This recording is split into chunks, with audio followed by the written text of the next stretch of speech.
শুনেছি মোহর দেওয়া ব্যতীত মেয়েকে স্পর্শ করা হারাম।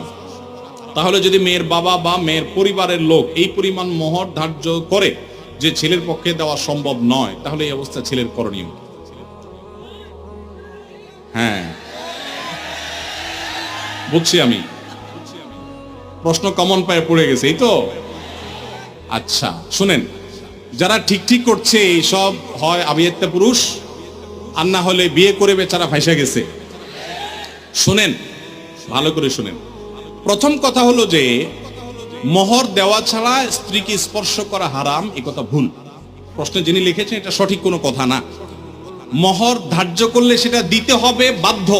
আল্লাহ বলেছেন ওয়াতুন নিসা সাদুকাতিহিন্না নিহলা, তোমরা তোমাদের স্ত্রীদের মোহর পরিশোধ করে দাও, এটা তাদের প্রাপ্য অধিকার, এটা দিয়ে দিতে হবে, এটা ক্লিয়ার। তবে সে দেওয়াটা আপনি নগদও দিতে পারেন, পরেও দিতে পারেন।